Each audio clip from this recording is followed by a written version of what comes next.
Assalamu alaikum and greetings to everybody who's watching my channel or listening to me right now. Before starting a new topic, I would like you all to subscribe, like and share my channel as much as you can. Thank you so much. तो let's begin. आज का जो topic मैंने choose किया है वो है political science का एक बहुत इंपॉर्टेंट और बेसिक टॉपिक जो है पॉलिटिकल सिस्टम्स। पॉलिटिकल सिस्टम्स असल में ये जो मैंने हेडिंग्स के थ्रू लिखा है की फॉर्म में, आई वुड लाइक कि आप भी इसी तरह लिखें ताकि आप जो है ना अच्छे नंबर गेन कर सकें, अच्छे मार्क्स गेन कर सकें और ताकि आपको जो है ना टू द पॉइंट कंटेंट पहुंच सके एग्जामिनर तक और आपको भी जो है ना इस तरह ज़्यादा समझ आएगी।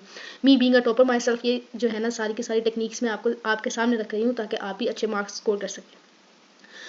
तो पॉलिटिकल सिस्टम असल में होता क्या है, इसका थोड़ा सा ओवरव्यू दें तो पॉलिटिकल सिस्टम्स असल में वो तमाम स्ट्रक्चर्स, वो तमाम प्रोसेसेस और तमाम की तमाम एक्टिविटीज़ जिसकी वजह से एक नेशन की गाड़ी चलती है, एक नेशन ऑर्गेनाइज होता है, एक नेशन का ढांचा बनता है, उसकी रूल बुक बनती है और लॉ मेकिंग होती है जिसके थ्रू वो असल में पॉलिटिकल सिस्टम्स कहलाते हैं। ठीक है, जिसके अंदर काफ़ी ज़्यादा इंस्टीट्यूशंस आ जाते हैं, जिसके अंदर लीगल फ्रेमवर्क्स आ जाते हैं और वो तमाम चीज़ें भी आ जाती हैं जो कि रूल मेकिंग को, लॉ मेकिंग को इन्फ्लुएंस करती हैं। ठीक है, और इसी के साथ साथ जिस तरह एक गाड़ी चलती है उसी तरह जो है ना एक नेशन किस तरह इस्तेमाल होता है वो असल में तमाम चीज़ें पॉलिटिकल सिस्टम्स के अंडर आती हैं। तो डेफिनेशन अगर देखें तो डेफिनेशन टू द पॉइंट लिखा करें, बेशक आप ब्लैक्स लॉ की लिखें, ऑक्सफर्ड लॉ डिक्शनरी लिखें, लेकिन आपने जो है ना टू द पॉइंट डेफिनेशन लिखनी होती है।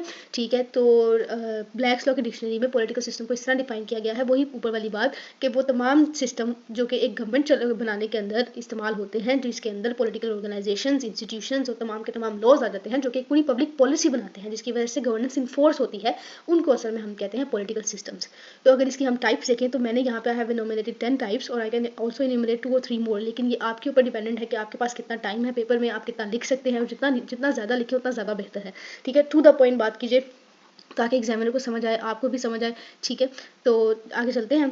तो सबसे पहली टाइप है डेमोक्रेसी। डेमोक्रेसी असल में एक ऐसा सिस्टम है जिसके अंदर पावर जो है गवर्नेंस की वो पीपल के पास होती है, जो पब्लिक है उसके पास पावर है। ये गवर्नमेंट लोगों के लिए होती है, लोगों से ही होती है, लोगों से ही बनती है। ठीक है, आया वो डायरेक्टली बना लें या फिर अपने जो है ना अपनी मर्जी के रिप्रेजेंटेटिव सेलेक्ट करें जो कि गवर्नमेंट चलाएंगे। ठीक है, तो इससे जो है ना डेमोक्रेसी और उसका जो है ना पूरा नेशन का सिस्टम चलता है। ठीक है, ये असल में पावर ऑफ द पीपल होती है, ये government of the people and by the people and for the people होती है। ठीक है, इसकी कैरेक्टरिस्टिक्स क्या है, इस तरह हेडिंग्स के फॉर्म में लिखिएगा। कैरेक्टरिस्टिक्स इसकी ये है एक आइडियल डेमोक्रेटिक नेशन की कि जिसके अंदर फ्री और बिल्कुल फेयर, शफाफ, ट्रांसपेरेंट इलेक्शंस होते हैं, वो असल में डेमोक्रेटिक स्टेट होती है। ठीक है, इसके पास मेजोरिटी जो पीपल है उनके पास राइट होता है। ठीक है, फ्रीडम ऑफ स्पीच होगी, प्रेस की होगी, आप अपना मौकफ पेश कर सकते हैं। अगर आपको गवर्नेंस का कोई भी ऐसा सिस्टम या रूल कोई आपको जो है ऑब्जेक्टिफाई लग रहा है तो आप उसको ऑब्जेक्ट कर सकते हैं। ठीक है, आपके पास पावर है कि आप जो है ना बोलें, आपकी आवाज़ यहाँ पे वजन रखती है। ठीक है, सबसे बहुत बेहतर और बहुत इंपॉर्टेंट इसका पिलर ये है कि इनकी जो जुडिशरी है, अदलिया है, वो यहाँ पे फ्री होती है। ठीक है, रूल ऑफ लॉ की बहुत पाबंदी की जाती है। डाइसी का कंसेप्ट को अपने जहन में रखिए, रूल ऑफ लॉ जो है ना फुल फ्लैज यहाँ पे इन्फोर्सेबल होता है। ठीक है, इसकी एग्जाम्पल्स में पाकिस्तान एग्जाम्पल लिखना इन सिस्टम में बहुत ज़्यादा ज़रूरी है। इस एग्जाम्पल में पाकिस्तान, यूनाइटेड स्टेट्स भी एक बहुत बड़ी डेमोक्रेटिक स्टेट है। ठीक है, और इन अ सेंस, ठीक है, ये एग्जाम्पल्स हैं, ये इंटरमिंगल होती रहेंगी, ओवरलैप करती रहेंगी। इंडिया और जर्मनी, एडवांटेजेस डेमोक्रेटिक स्टेट्स के ये होते हैं कि इनके अंदर जो है ना इंडिविजुअल फ्रीडम एग्जिस्ट करती है, फ़र्द की आज़ादी बहुत ज़्यादा जो है ना प्रमोट की जाती है। ठीक है, गवर्नमेंट अकाउंटेबल, जो भी गवर्नमेंट है वो अकाउंटेबल होती है। ठीक है, और जो है ना पॉलिटिकल ज़्यादा से ज़्यादा लोग पॉलिटिकल इन्फोर्समेंट में पार्ट लेते हैं। ठीक है, और इसके ड्रॉबैक्स क्या हैं, अब इसके अंदर ना मॉब रूल आ सकता है। देखिए, जितने लोग इन्वॉल्व होंगे उतनी ज़्यादा जो है ना इंटिमिडेशन और लॉलेसनेस की जो है ना सिचुएशन क्रिएट हो सकती है। ठीक है, क्योंकि जो है ज़्यादातर लोग जो है कन्फ्लिक्ट, जब ज़्यादा लोग आ जाते हैं तो फिर कन्फ्लिक्ट भी ज़्यादा हो सकता है। ठीक है, और जितने ज़्यादा लोग होंगे उतनी ही डिसीजन मेकिंग स्लो होगी एज़ कम्पेयर टू कम लोग होंगे। जैसे ओलिगार्की में आगे हम देखेंगे कि कम लोग हैं तो डिसीजन मेकिंग जो है वो ज़्यादा हो जाएगी इस तरह। ठीक है, और लोग हैं तो जाहिर है करप्शन का भी रिस्क है। ठीक है, और मीडिया की मैनिपुलेशन जो कि अभी आपने पाकिस्तान में देखा कि पीका वो जो भी पास हुआ, ठीक है, उसकी वजह से कितनी मीडिया मैनिपुलेशन आ रही है। ठीक है, तो ये सारी बात है कि ड्रॉबैक है डेमोक्रेसी का। अब अगला देखें तो अथॉरिटेरियनिज्म के अंदर क्या होता है, पावर जो है ना कंसंट्रेटेड होती है, किसके पास होती है, या तो एक सिंगल लीडर होगा या फिर एक स्मॉल ग्रुप होगा एलीट पीपल का। ठीक है, यही रूल्स बनाएंगे, यही इन्फोर्स करेंगे, यानी कि लेजिस्लेचर भी यही है, एग्जीक्यूटिव भी यही है। ठीक है, तो ये सारा जो है ना प्रोसेस इनके थ्रू चलता है। इसकी कैरेक्टरिस्टिक्स क्या है कि पॉलिटिकल फ्रीडम बहुत हो रही है, डेमोक्रेसी के बिल्कुल बड़क्स लेके चलें, इसको अपने दिमाग में कंपेरिजन के थ्रू पढ़ा करें ताकि आपको चीज़ें याद रहें फॉर अ लॉन्ग टर्म। ठीक है, तो इसके अंदर क्या होता है कि पॉलिटिकल फ्रीडम बहुत कम होती है। ठीक है, और जो है सबसे ज़्यादा जो कंट्रोल है वो सेंटर के पास होता है। सेंटर में कौन, या तो आपका सिंगल लीडर बैठा होगा या फिर जो है ना स्मॉल लीड ग्रुप बैठा होगा। ठीक है, ऑपोजिशन को बहुत ज़्यादा दबाया जाता है। इसकी एग्जांपल आप जब भी अथॉरिटेरियन सोचा करें तो आप अपने दिमाग के अंदर नॉर्थ कोरिया की एग्जांपल लिया करें ताकि आपको चीज़ें बहुत बेहतर तरीके पर समझ आ सकें। एडवांटेजेस के क्या है कि मैंने अभी जैसे बताया कि लोग कम है, क्विक डिसीजन मेकिंग हो जाएगी। ठीक है, और स्टेबिलिटी होती है पॉलिटिकल सिस्टम में। कन्फ्लिक्ट के तौर पे ये कह रहे हैं, कन्फ्लिक्ट सेंस में ये स्टेबिलिटी ज़रा होती है। और ड्रॉबैक्स इसके ये है कि एक ही ग्रुप है या एक ही लीडर है तो वो कहेगा I am the supreme head of the land, why would I be accountable to you, तो ये अकाउंटेबिलिटी बहुत ज़्यादा कम हो जाती है, ठीक है। और ह्यूमन राइट्स को वायलेट भी किया जाता है और पब्लिक पार्टिसिपेशन बहुत कम है एज़ कम्पेयर टू डेमोक्रेसी। आगे चलते हैं तो मोनार्की। मोनार्की ह्यूमन सिविलाइजेशन से चलती आ रही है, जब से ह्यूमन सिविलाइजेशन है तब से मोनार्की एग्जिस्ट कर रही है, ठीक है। तो मोनार्की में क्या होता है, सिंगल रूलर भी हो सकता है, ठीक, सिंगल रूलर होता है जिसके पास जो है ना सबसे ज़्यादा जो है पावर होती है हेरिडिटरी, जो कि उसको जो है ना अपनी जनरेशन टू जनरेशन मिलती है, ठीक है, डिसेंड होती है। इसकी दो टाइप्स हैं इंपॉर्टेंट, जिसके अंदर सबसे बड़ी दो टाइप्स हैं, एब्सोल्यूट मोनार्की और कॉन्स्टिट्यूशन मोनार्की। कॉन्स्टिट्यूशन मोनार्की को हम सिंबॉलिक मोनार्की भी कहते हैं। एब्सोल्यूट मोनार्की के अंदर सबसे ज़्यादा पावर, बिल्कुल लिमिटलेस पावर और अनरिस्ट्रिक्टेड पावर मोनार्क के पास होती है, ठीक है। जैसे सऊदी अरेबिया, लॉज पास किए, इन्फोर्स किए, nobody can ask him about it, ठीक है। और कॉन्स्टिट्यूशन मोनार्की असल में वो मोनार्की होती है जिसके अंदर मोनार्क के पास इकोनॉमिक पावर्स नहीं होते, रूल मेकिंग पावर्स नहीं होते, he is just the nominal head of the land, ठीक है। कॉन्स्टिट्यूशनली वो हेड है, पेपर्स में वो हेड है, लेकिन इन रियलिटी इन प्रैक्टिस वो हेड नहीं है, ठीक है। उसकी जो पावर है वो साइंस के हद तक जो है ना महदूद होती है। कैरेक्टरिस्टिक्स इसकी क्या है कि ये अब कैसे जाती है power, generation to generation descend होती है, ठीक है। और ज़्यादातर ओल्डेस्ट मेंबर को मिलती है, ठीक है। और ट्रेडिशंस को लेजिटिमेसी दी जाती है, यानी जो ट्रेडिशनली काम चलता आ रहा है वही जो है ना वो बेहतरीन काम है, ठीक है। इसी वजह से जो है ना अगर यूके में देखें हम तो कन्वेंशंस पे बहुत जोर दिया जाता है, ठीक है। अब आगे इसके एडवांटेजेस क्या है नेशनल यूनिटी जो है ना सिंबॉलिक नेशनल यूनिटी होती है यहाँ पे। कॉन्स्टिट्यूशन मोनार्की में स्टेबिलिटी है। ड्रॉबैक्स इसके क्या है, ड्रॉबैक्स असल में ये है कि एब्सोल्यूट मोनार्की जो है ना उसके बहुत ज़्यादा ड्रॉबैक्स हैं। जैसे देखें अकाउंटेबिलिटी का फैक्टर बहुत जो है ना यहाँ पे इग्नोर किया जाता है, ठीक है। दूसरी बात यह है कि अगर जनरेशन टू जनरेशन ही पावर ने जो है शिफ्ट होना है, डिसेंड होना है, तो ऐसे लोग भी आ सकते हैं जो कि बिल्कुल नाअहल हैं। फॉर एग्जांपल एक बादशाह था जो कि बहुत काबिल था, ठीक है, लेकिन जो उसका बेटा है वो बिल्कुल भी काबिल नहीं है, उसको तो गवर्नेंस का ABC भी नहीं आता, तो लेकिन फिर भी क्योंकि रूल है उसको पावर मिलेगी, तो फिर वो जिस तरह का उसको पता होगा वो उस तरह का नेशन चलाएगा और इसी तरह जो है ना लॉलेसनेस और ख्योस पैदा होगा और बिल्कुल वो पावर का अब्यूज़ करेगा, ठीक है। और डेमोक्रेटिक गवर्नेंस बहुत नीचे चली जाएगी। अब जो है मोनार्की बहुत आउटडेटेड सी लगती है क्योंकि इंसान अब बहुत आज़ाद ख्याल हो गया, उसको चीज़ों का ज़्यादा इल्म हो गया। आगे चलते हैं अपनी नेक्स्ट टाइप की तरफ जो कि है कम्युनिज्म। कम्युनिज्म देखें, when I used to read it in the first go I thought about communism resonates with common, everybody is equal. ये कार्ल मार्क्स की थ्योरी है जिसके ऊपर ये बेस्ड है कम्युनिज्म का कंसेप्ट, जो कि बिल्कुल ऑपोजिट है किसके, कैपिटलिज्म के। कार्ल मार्क्स कहते थे कि कोई भी क्लास सिस्टम नहीं होना चाहिए, एवरीबडी शुड बी इक्वल, कोई भी प्राइवेट ओनरशिप नहीं होनी चाहिए, ठीक है। स्टेट जो है ना सारी की सारी रिसोर्सेज की ओन करेगी, ठीक है। प्राइवेट प्रॉपर्टी बिल्कुल एबोलिश कर दी गई, खत्म कर दी गई, सेंट्रलाइज प्लानिंग होगी, ठीक है। और एग्जांपल जिसकी चाइना आती है क्योंकि लेकिन अब चाइना में काफ़ी ज़्यादा जो है ना कैपिटलिस्ट रिफॉर्म्स हो चुकी हैं। क्यूबा इसकी परफेक्ट एग्जांपल है।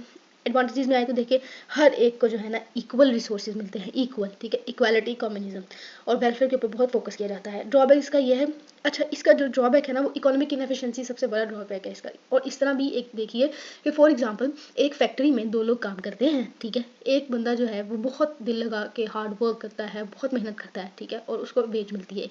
लेकिन उसी के साथ साथ एक बंदा है जो कि इतना काम नहीं करता, बेयर मिनिमम करता है वो, ठीक है, लेकिन फिर भी उसकी वेज इक्वल है, ठीक है। तो ये जो है ना इस अगर ऐसा किसी भी स्टेट में चलता है तो जो बहुत ज़्यादा काम करता है तो उसका भी दिल करेगा कि मैं क्यों इतना काम कर रहा हूँ जब उसको बगैर काम के इतना मिल रहा है मेरे जितना ही, तो why should I work hard. तो वो जो है ना इस तरह इनएफिशिएंसी पैदा होती है, लोगों का जो है ना वो बिल खत्म हो जाता है काम करने का। तो ये इसके ड्रॉबैक्स हैं। आगे चलते हैं तो आता है फेडरल सिस्टम। फेडरल सिस्टम के अंदर बाइफर्केशन ऑफ द पावर होती है। पावर जो है वो सेंट्रल अथॉरिटी में और जो है ना रीजनल कॉन्स्टिट्यूएंट यूनिट्स में डिवाइडेड होती है, ठीक है। इसका सेंटर भी जो है ना वो स्ट्रॉन्ग होता है और इसलिए हम देते हैं इसलिए उन्होंने जो है ना अपनी स्टेट्स को पावर दी भी है, ऑटोनोमस किया है कई मामलों में इस तरह, ताकि जो है एफिशिएंसी ज़्यादा हो सके, ज़्यादा से ज़्यादा काम हो सके और कम टाइम में काम हो सके, इन्फोर्सिबिलिटी ज़्यादा हो, ठीक है।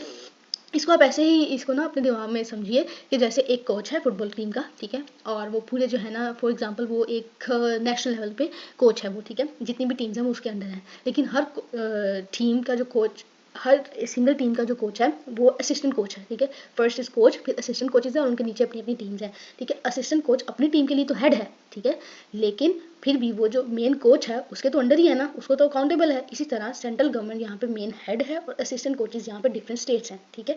तो ये इसकी जो है ना एग्जांपल है, इसको इस तरह आप समझिए। एग्जांपल में इसकी यूनाइटेड स्टेट्स बहुत अच्छी एग्जांपल देती है फेडरलिज्म की।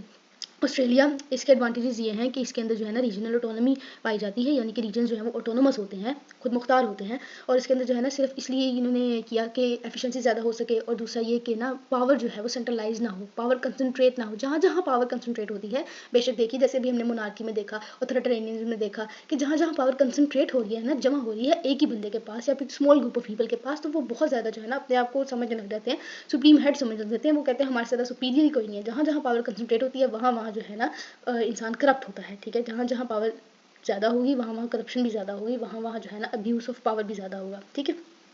ड्रॉबैक्स इसका ये है कि क्योंकि बाइफर्केशन है, क्योंकि there can't be two lions in one jungle, तो कन्फ्लिक्ट पैदा हो सकता है, राइट। तो आगे चलते हैं। आगे आ रहा है यूनिटरी सिस्टम। यूनिटरी सिस्टम में क्या होता है कि पावर जो है ना वो सेंटर यहाँ पे सबसे ज़्यादा स्ट्रॉन्ग है, ठीक है। ऑटोनोमस जो है ना स्टेट्स नहीं होती इतनी, और जो आपका सेंटर है, सेंट्रल गवर्नमेंट है, वो सबसे ज़्यादा स्ट्रॉन्ग है, ठीक है। इसके अंदर सिंगल सेंट्रल अथॉरिटी होती है, ठीक है। एडमिनिस्ट्रेशन में बिल्कुल यूनिफॉर्मिटी पाई जाती है क्योंकि एक ही अथॉरिटी है लॉ मेकिंग की, गवर्नेंस की। फॉर एग्जाम्पल इसके अंदर आती है जापान की एग्जाम्पल देखी जा सकती है, और फ्रांस की। गवर्नेंस में बहुत ज़्यादा सिंप्लिसिटी पाई जाती है और यूनिफॉर्म लॉज बनते हैं। इसका ड्रॉबैक यह है कि वही फिर से सेम स्टोरी कि कंसंट्रेशन ऑफ द पावर हो गई है, और रीजनल ऑटोनॉमी बिल्कुल भी नहीं है, ठीक है। और जो है ना ब्यूरोक्रेटिक इनएफिशिएंसी, ये वही कंसंट्रेशन ऑफ द पावर के ड्रॉबैक में आता है। अब आगे चलते हैं तो आता है theocracy. What is theocracy? Theocracy, theology, same word, religion, ठीक है। जहाँ पे भी थियो का वर्ड सुना करें वहाँ पे आपके दिमाग में एक बेल बजनी चाहिए, वो क्या है? मजहब की। अच्छा, यहाँ पे जो है ना गवर्नमेंट चलती है रिलीजियस लीडर्स के थ्रू। रिलीजियस लीडर्स जो है ना अपने रूल बुक्स के, जो कि उनकी किताबें होती हैं, उनके थ्रू जो है ना वो गवर्न करते हैं स्टेट को। और इनका मानना ये होता है कि जो पॉलिटिक्स है ना वो रिलीजन से अलग नहीं होनी चाहिए, क्योंकि रिलीजन के पास इतनी ताकत है, उनका रिलीजन इतना प्रोफाउंड है, ठीक है, जो गवर्नेंस तो आराम से कर ही सकता है, ठीक है। एक स्टेट एक रिलीजन के थ्रू चल सकती है। इसकी सबसे बड़ी एग्जाम्पल ईरान आपके दिमाग में आना चाहिए, वेटिकन सिटी आनी चाहिए, ठीक है। ईरान को ज़्यादातर जो है ना थियोक्रेसी के जुमले में लाया जाता है, ठीक है। और गवर्नमेंट यहाँ पे जो है ना क्लेरिक्स करते हैं। एडवांटेज इसका ये है कि मोरल गवर्नेंस इनकी बहुत ज़्यादा स्ट्रॉन्ग होती है, ठीक है। और पावर जो है ना वो ड्रिवन होती है मोरल से, ठीक है। स्टेबिलिटी होती है रिलीजियस होमोजेनस सोसाइटीज़ में जो है ना स्टेबिलिटी पाई जाती है। ड्रॉबैक इसका ये है कि जो है ना कभी कभी हो सकता है, क्योंकि देखें पूरी मेजोरिटी है, ठीक है, और एक ही रिलीजन के ऊपर चल रहे हैं, तो हो सकता है, it is a possibility, chances हैं कि जो है ना माइनॉरिटी बिलीव्स को सप्रेस किया जाए, ठीक है, और पॉलिटिकल फ्रीडम कम हो जाती है। आगे चलते हैं तो आता है अब एट्थ हमारी टाइप है ओलिगार्की। ओलिगार्की को आप इस तरह ट्रांसलेट किया करें कि रूल बाय अ फ्यू। कुछ लोग होते हैं जो कि रूल करते हैं, इसी ये स्मॉल ग्रुप होता है पीपल का, ठीक है, जिसके अंदर पावर जो है उन्हीं के पास होती है, ठीक है। और सेम बैकग्राउंड से होते हैं, वो सोशल इकोनॉमिक और पॉलिटिकल लीड्स होते हैं, ठीक है। कैरेक्टरिस्टिक इसकी ये है कि पावर कंसंट्रेटेड होती है एक ग्रुप के अंदर, ठीक है। डिसीजंस जो हैं वो रूलिंग एलीट बहुत इन्फ्लुएंस करते हैं, ठीक है। यहाँ पे मैं आपको एक इंटरेस्टिंग फैक्ट बताती हूँ इसी एंड पे। और जो है ना पॉलिटिकल रिप्रेजेंटेशन पब्लिक जो है ना वो इन्वॉल्व नहीं होती पॉलिटिकल जो है ना मैटर्स के लिए, पब्लिक इज़ नॉट इन्वॉल्व। और एग्जांपल जिसकी अब तो कोई नहीं है ओलिगार्क स्टेट, लेकिन पहले जो है ना एंशिएंट स्पार्टा कहते थे कि जो है ओलिगार्क की थी उसके अंदर पाई जाती थी, ठीक है। लेकिन अगर यहाँ पे जो फन फैक्ट मैंने अभी आपको बताया वो ये कि काफ़ी लोग कहते हैं कि यूनाइटेड स्टेट्स जो है ना वो ओलिगार्क की उसके अंदर पाई जाती है। क्यों? क्योंकि देखिए उसके अंदर भी जो है ना रूल मेकिंग, लॉ मेकिंग और जो है ना पॉलिटिकल सिस्टम्स, वो सारा जो इन्फ्लुएंस होता है बड़े बड़े इंस्टीट्यूशन, बड़ी बड़ी कंपनीज के। फॉर एग्जाम्पल मैकडोनल्ड्स हो गई, टेस्ला हो गई, वो लोग बहुत इन्फ्लुएंस करते हैं, ठीक है। यानी कि वही बात, स्मॉल ग्रुप ऑफ पीपल, ठीक है, उनका बहुत इन्फ्लुएंस हो रहा है। इसीलिए मैंने जब शुरू में इंट्रोड्यूस करवाया था तो मैंने कहा था जो इंस्टीट्यूशन इन्फ्लुएंस भी करते हैं ना, असर भी करते हैं रूल मेकिंग या फिर पावर स्ट्रक्चर पे, वो भी असल में पॉलिटिकल सिस्टम्स के अंदर ही आते हैं, ठीक है। तो United states can be a good example for oligarchy. अगर आप देखिए ये जो सारे स्टैट्स चल रहे हैं आजकल, तो इसकी जो है कैरेक्टरिस्टिक्स ये जो मैंने अभी आपको बताया कि पावर कंसंट्रेटेड है, ठीक है। इसी तरह इसके एडवांटेजेस क्या है कि एफिशिएंट डिसीजंस होते हैं क्योंकि थोड़े लोग हैं और जल्दी डिसीजंस हो जाते हैं, ठीक है।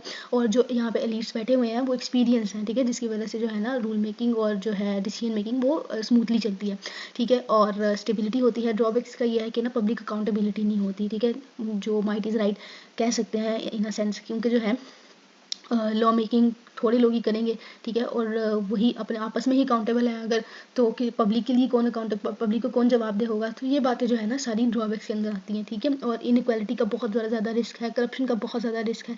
जब पावर जो है ना ज़्यादा किसी से ज़्यादा पावर आती है तो वो ज़्यादा से ज़्यादा इंसान को जो है ना करप्ट करती है। तो इसी तरह जो है ना इनइक्वालिटी पैदा हो सकती है। नाइन्थ हम लोग की अब है टाइप एनार्किज्म। एनार्किज्म असल में एक ऐसी आइडियोलॉजी है जो कि एडवोकेट करती है किसको कि ऐसी सोसाइटी हो जिसके अंदर फॉर्मल गवर्नमेंट कोई ना हो, यानी कि central government national government formal ना हो, ठीक है। हम ये जो है ना अपनी कॉर्पोरेशन से, अपनी यानी कि वॉलंटरी कॉर्पोरेशन से, अपनी मर्जी से जो है ना हम कॉर्पोरेशन करें और एक दूसरे की मदद के थ्रू जो है ना हम अपना जो है स्टेट चला लें, ठीक है। अब तो इसकी कोई एग्जाम्पल नहीं पाई जाती, लेकिन कहते हैं कि स्पेनिश जो है ना सिविल वॉर में काफ़ी ज़्यादा इस तरह की ना कम्युनिटीज थी, एनार्किस्ट थी स्टेट्स, ठीक है। तो इसके अंदर क्या होता है कि सेंट्रलाइज अथॉरिटी कोई नहीं होती, ठीक है। और यहाँ पे वो कहते हैं कि फ़र्द जो है ना, फ़र्द सबसे ज़्यादा कीमती है, फ़र्द सबसे ज़्यादा इंपॉर्टेंट है, इसलिए इंडिविजुअल फ्रीडम पे बहुत ज़्यादा फोकस किया जाता है। Voluntary associations for social organisations होती हैं, ठीक है। ये सोशल ऑर्गेनाइजेशंस के लिए जो है ना हम ही मतलब म्यूचुअल एड के थ्रू हम ही एसोसिएट करेंगे और हम जो है ना वो स्टेट को वर्क करेंगे, ठीक है। एडवांटेजेस के क्या है कि वही जैसे मैंने भी आपको बात बताई कि एडवांटेजेस बहुत कम है। अब देखिए एनार्की, जब भी कोई सुनता है एनार्की तो उसके दिमाग में पहला वर्ड क्या आता है, इसके पैरेलल वो होता है कि पुरसकून काम चल रहा है। एनार्की का मतलब होता है केओस, ठीक है। तो ये बात है। वॉलंटरी कॉर्पोरेशन भी कब तक ही कर सकेंगे, ठीक है। कब तक जो है कन्फ्लिक्ट से दूर रहेंगे और सब कुछ जो है वो यूफोरिक स्टेट चल सकती है, ऐसा नहीं होता। तो ड्रॉबैक्स इससे बहुत ज़्यादा है, यही कि लॉलेसनेस बहुत जल्दी क्रिएट हो जाती है, केओस क्रिएट हो जाता है। एनार्की का एक मतलब केओस ही है, ठीक है। और लार्ज स्केल कोऑर्डिनेशन बहुत मुश्किल का है करना, ठीक है। और फिर देखें अगर इंसान के ऊपर आया कि इक्वल डिस्ट्रीब्यूशन होगी और रिसोर्सेज एक ही बंदा ले जाएगा तो फिर तो कहाँ रह गई वो कि हम म्यूचुअल एड करेंगे और ये सारा, ठीक है। तो ये बात है। आगे चलते हैं, ये हमारी लास्ट है टाइप, ठीक है, जो कि है रिपब्लिक। रिपब्लिक असल में एक ऐसा पॉलिटिकल सिस्टम होता है जहाँ पे पावर जो है ना वो इलेक्टेड रिप्रेजेंटेटिव्स के पास होती है, head of the state. Open जो है वो ज़्यादातर जो है वो एक प्रेसिडेंट होता है, ठीक है। आपके दिमाग में यूनाइटेड स्टेट्स की बेल रिंग कर गई होगी अभी तक। कैरेक्टरिस्टिक्स इसके ये हैं कि जो सिटीजन हैं वो खुद अपने जो है वो रिप्रेजेंटेटिव्स चूज़ करते हैं, ठीक है, अपने बिहाफ पे। और रूल ऑफ लॉ को जो है ना बहुत ज़्यादा इन्फोर्स किया जाता है। एग्जांपल्स इसकी यूनाइटेड स्टेट्स, फ्रांस, ब्राज़ील आ जाती है। एडवांटेजेस इसके ये है कि जो है ना हर एक का, क्योंकि लोगों ने खुद चूज़ करना है, ठीक है। रिप्रेजेंटेटिव्स अपने जो भी शहरी हैं वो खुद चूज़ करते हैं, तो काफ़ी ज़्यादा जो है ना डिफरेंट डिस्टिंक्ट और डाइवर्स इंटरेस्ट की जो है ना रिप्रेजेंटेशन मिल जाती है, ठीक है। इंडिविजुअल राइट्स को जो है वो बहुत ज़्यादा सिक्योर किया जाता है, प्रमोट किया जाता है, ठीक है। ड्रॉबैक्स का ये है कि यहाँ पे भी करप्शन का बहुत ज़्यादा कनेक्शन है, ठीक है। Potential disconnection between officials and citizens, officials और सिटीजन्स के दरमियान जो है ना कनेक्शन नहीं होता कोई ऐसा, ठीक है। This was all, thank you so much for watching and if you like my video, thank you so much for watching, and if you like my video please give it a thumbs up and do tell me in the comments, and you can also suggest new topics for my new videos. Thank you so much and we'll meet in the next video. Allah Hafiz, take care.